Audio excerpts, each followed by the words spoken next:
ঘটনা ঘটেছে বাইপাসের ধারে যে অ্যাক্সিডেন্ট, কেয়া গাড়ির সাথে আমাদের ইউনিয়নের গাড়ির যে ধাক্কা এবং একটা ছোটো হাতির সাথেও ধাক্কা লেগেছে, সবটা মিলিয়ে ফুলবাগান থানায় প্রায় 10টার দিক থেকে এখনও পর্যন্ত অনেক অ্যাডমিনরা এখানে এসছে, মেম্বাররাও এসছে, সবাই মিলে আমরা একটা সেটেলমেন্ট হয়েছে। পুলিশ প্রচুর নকড়া করা আরম্ভ করেছিল, কেস মেস দেবে হাবিজাবি, তো সবাই এসছে, আমিও এসছি, নিখিলদাও এসছে, অনেক অ্যাডমিনরাও এসছে, মেম্বার ভাইরাও এসছে। সারাদিন সবাই যারা ছিলেন তাদেরকে সংগ্রামী অভিনন্দন, লাল সেলাম।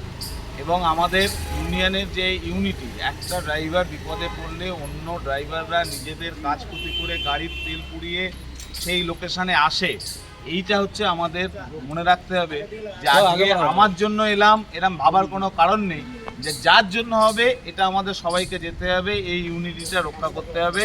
এবং আগামী দিনে আর এটা যদি আমরা করতে পারি, আমাদের সঙ্গে ড্রাইভাররাও সবাই থাকবে। আর এইটা যেটা আমরা করতে পেরেছি, অন্য ড্রাইভাররা যাদেরকে, তাদেরকেও এই কথাটা বারবার বলতে হবে যে এটা হচ্ছে সিআইটি ইউনিয়ন, যা সেটেলমেন্ট হয় সেটা ড্রাইভারই পায়, এখানে কোনো ব্যাপার নেই। আর যারা অ্যাডমিনরা, নেতৃত্বরা, ইউনিয়নের মেম্বাররা, তারা নিজেদের স্যাক্রিফাইসের বিনিময়ে এই ইউনিয়নটা করেছে, এটাই আমাদের সবচেয়ে বড় কথা। ইনকিলাব জিন্দাবাদ।